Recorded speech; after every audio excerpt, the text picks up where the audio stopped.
Bonjour tout le monde, bienvenue sur ma chaîne. Alors aujourd'hui on va préparer des beignets croustillants imbibés d'un sirop qui est assez épais. Donc on va commencer par faire notre sirop car il faut qu'il ait le temps de refroidir. Donc pour cela j'utilise environ 400 g de sucre avec 250 ml d'eau. Je porte à ébullition avec une tranche de citron pendant 15 minutes. Ensuite je mets de côté. Donc je vous laisse la liste d'ingrédients en barre d'infos comme d'habitude. J'ai préparé mon sirop la veille ou alors vous pouvez le faire quelques heures avant, il faut qu'il soit bien froid. Donc voilà, donc là on va commencer par faire notre pâte à beignets, rien de simple, de plus simple, franchement il y a vraiment très peu d'ingrédients.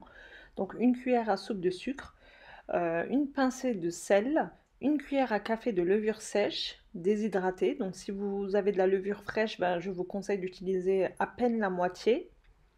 Voilà.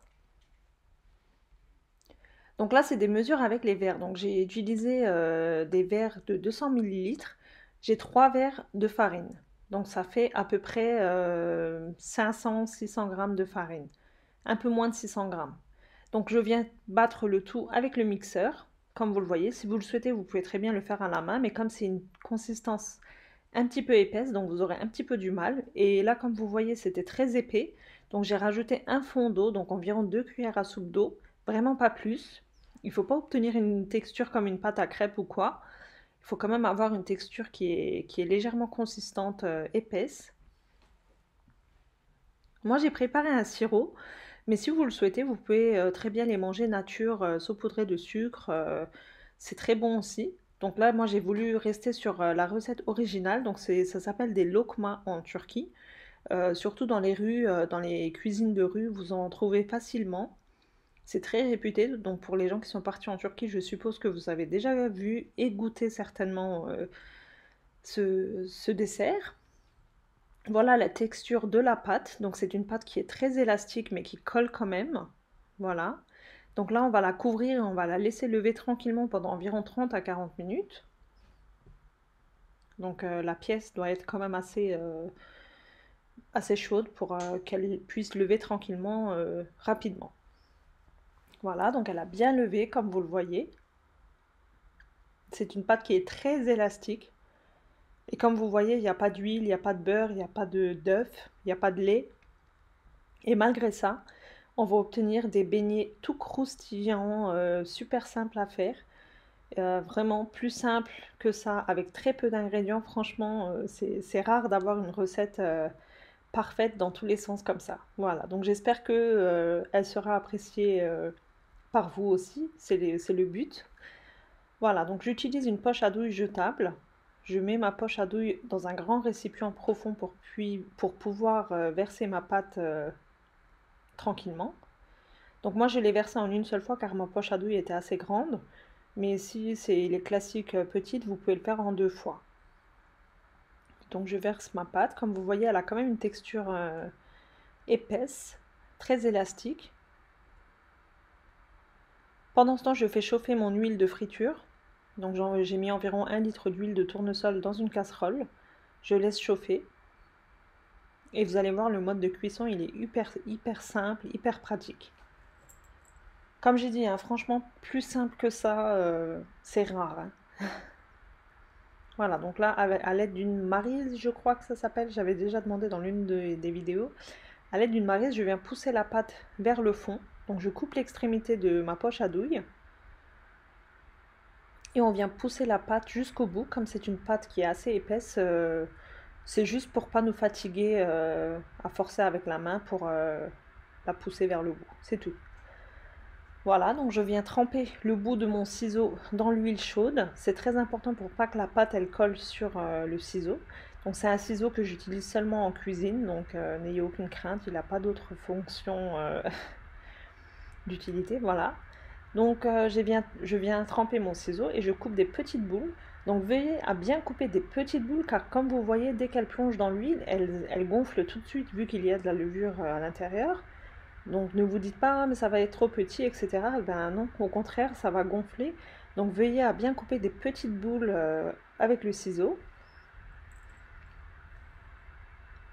Malgré que c'est une pâte épaisse, croyez-moi que la pâte elle tombe toute seule, hein. Vous n'avez pas besoin de faire une pression ou quoi. Et là, on vient bien les mélanger jusqu'à ce qu'ils soient bien dorés. Donc ça, c'est une étape importante à la cuisson, car si vous les laissez frire tout seuls, il y aura un côté qui sera bien frit et l'autre côté, ben, il risque de rester blanc. Donc c'est très important de les retourner régulièrement dans l'huile chaude pendant la cuisson, pour avoir une couleur uniforme sur toute la surface. Voilà, comme ceci. Donc là, j'ai mon sirop qui a refroidi, donc c'est une texture assez épaisse, mais c'est facultatif. Si vous n'aimez pas les sirops, etc., donc vous les trempez pas dans le sirop.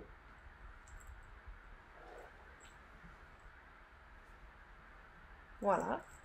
Je les enlève de l'huile chaude et je les mets dans le sirop.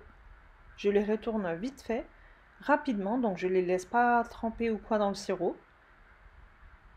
Je les mélange et je les sors du sirop. Mais c'est facultatif. Si vous le souhaitez, à ce stade, vous pouvez saupoudrer de sucre en poudre ou mélanger à la cannelle, comme vous le souhaitez.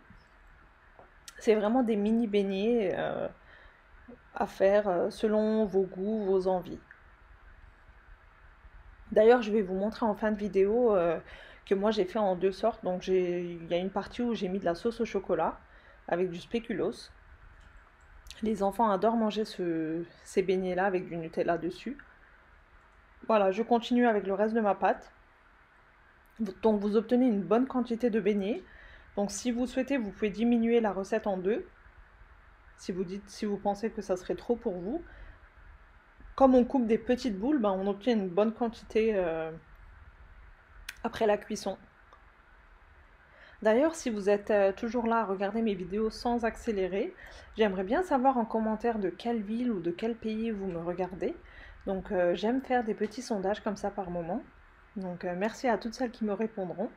Celles et ceux, bien sûr, pardon. Voilà. Donc bien mélanger pendant la cuisson, c'est très important. Et ils sont hyper légers. Je vais vous montrer la texture après une fois que j'aurai mordu dedans. C'est vraiment moelleux et croustillant à la fois, c'est vraiment délicieux. Et aussi, dites-moi en commentaire les recettes que vous souhaitez voir sur ma chaîne avec les fêtes qui approchent. Je veux vous faire une série de plats de fêtes, de desserts, etc. Donc j'aimerais les faire selon vos envies. Donc c'est un petit peu le but de ma chaîne aussi. Cette chaîne ne m'appartient pas qu'à moi, en fait, c'est surtout selon vos demandes. C'est très important pour moi de faire en fonction de vos demandes. Donc dites-moi en commentaire les recettes que vous souhaitez voir pour les fêtes ou peu importe, pas forcément les fêtes. Donc j'en prends note dès maintenant et je me tâte de filmer les recettes selon vos demandes. Donc j'ai mis mon Nutella et mon spéculoos dans des petites poches à douille que j'ai passé 15 secondes au micro-ondes. C'est juste question de les faire fondre pour les étaler plus facilement. Voilà.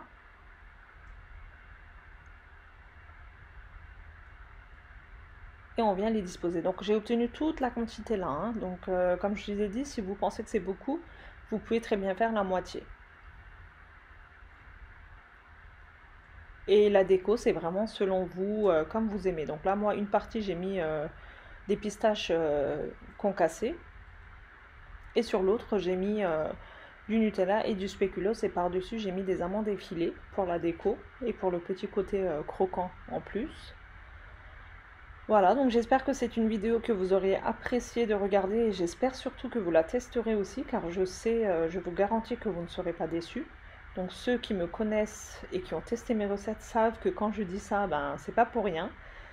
Si je vous dis que je vous garantis que vous allez l'aimer et que vous allez l'adorer, c'est pas pour rien. Donc vous pouvez me faire confiance, vous pouvez tester cette recette.